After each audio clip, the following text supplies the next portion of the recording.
have to be so precise, and every turn is a little bit different. You never do it the same way twice. Just there's always subtle difference. Even in these runs, back to back, lap after lap, every turn is just a little bit different every lap.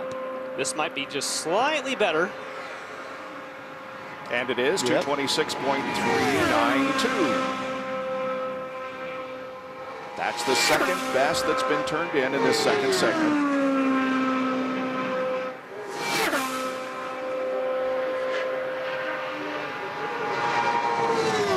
And I'm just taking a look behind us to look at the windsock on top of the pole, and the wind has absolutely died down right now.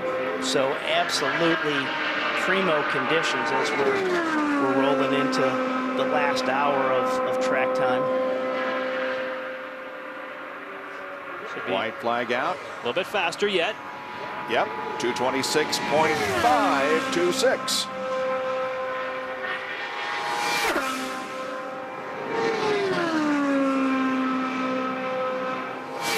It's a good sign if you can just gain on each lap.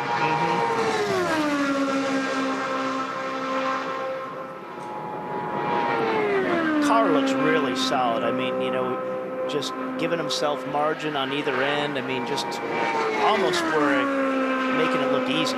We know it's not. There's a heck of a lot going on, but just how smooth it is for Will. Run is over for Power. 226.462 is the fourth lap, and the average is 226.415. Of those who have requalified, the order: Castro Neves, Power, Tagliani, Dixon, and Muto.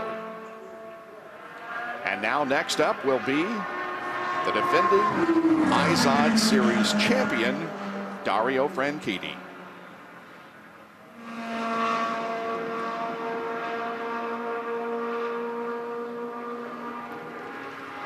Dario has started on the front row here in Indianapolis 3 times, but those 3 times have been from 3rd position, that in 2004, 2007, and 2009 last year.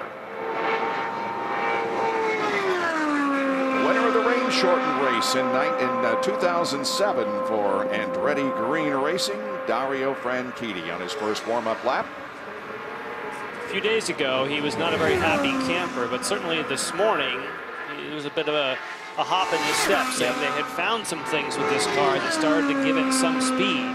Of course, this is the 10T, or his spare car. They've kind of switched back and forth, and he felt that this car felt a little more comfortable for him than his primary car.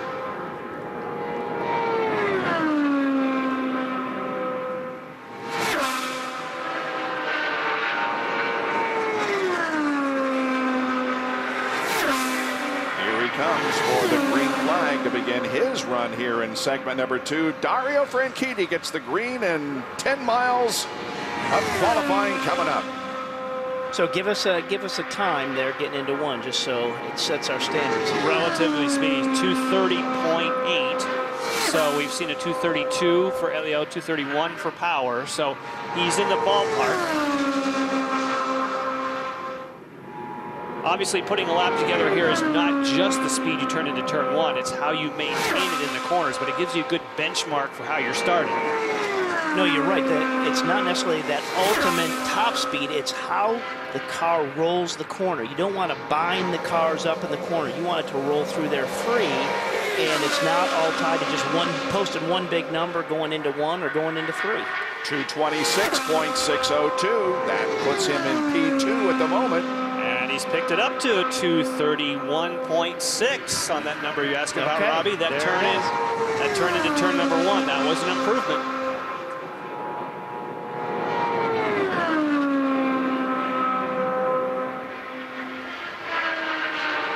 His overall time, though, is only just slightly better than lap 1.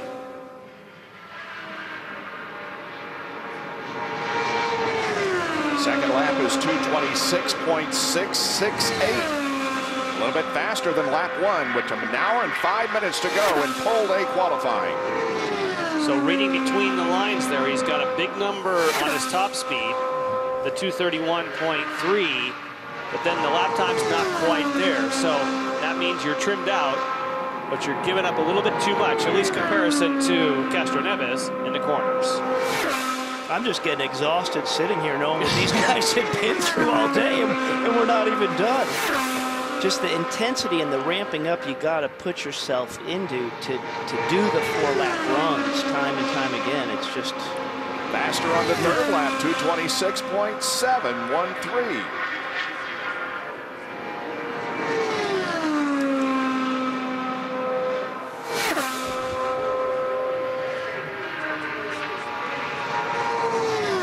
Stays here, that would put him in second spot, right, Bob? That is correct. Yep, he would be a little bit faster than Will Power. And in fact, he's got a good lap. He's working here. Fourth lap may be his quickest. We'll see. He's picked it up every lap. Checkered flag drops. Fourth lap is his best by just a little bit, 226.771. 226.688 is the 4-lap average, and Dario right now is in the middle of the front row. Separating the Penske guys, Castro Neves and Power. That's pretty interesting. We've seen a couple guys now, Dixon as well. They ramped up and they got a little quicker with every lap. That's not the norm that we've seen when guys have done mock runs. It usually goes the opposite way, and the first lap is the quickest going down. So a little different trend, which is interesting. We have 3 more to go in the top 9 in the first round of second round qualifying. Graham Rahal will be next, then Ryan Briscoe and Ed Carpenter will be the last guy out. All right, now Graham Rahal has talked about how scary his first run was. And a little bit high there already. Yeah.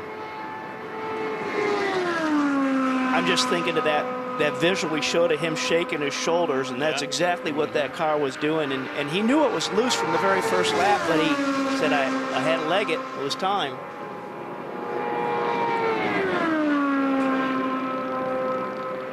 Graham started in 4th position last year here at Indianapolis.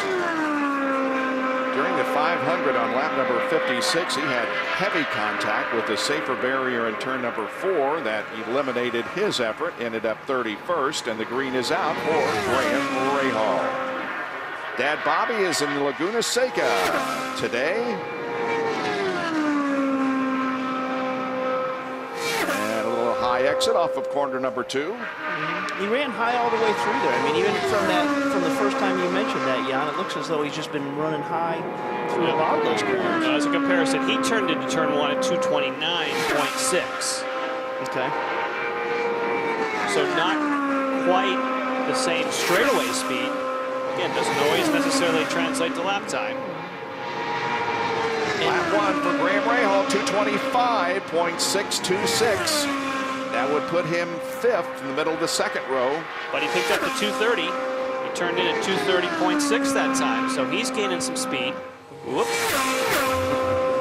And again, it is quite an accomplishment. I mean, it was just kind of announced in the last 2 weeks, as we heard him say, that he was going to drive for his dad and put this together. This wasn't a plan in the works 2 months ago. This has just come about. So to be in this position and make the top 9 shootout, that's a great accomplishment. We had heard all kind of rumors about who he was going to be driving for here at Indianapolis, and nothing materialized until he put this deal together with his dad. The second lap is faster, 225.631, so a 225.626 and a 631. Another 230 turn in 1. And you watch where his car was just coming off of turn 2 there, comparing him to when we said that Will just looked like he was making it pretty easy out there, Will Power. We watch Graham here. He's using every bit of this racetrack as he's coming off the corners.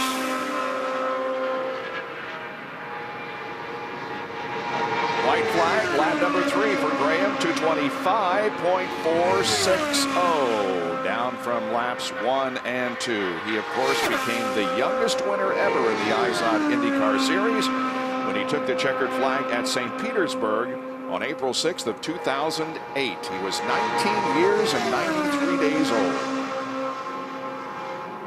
Well, Well, he just loves that high line there coming off of turn 2 because he's been running up there every time. It's just where the car says it wants to be. It's knocking some speed off, though. He did get faster into turn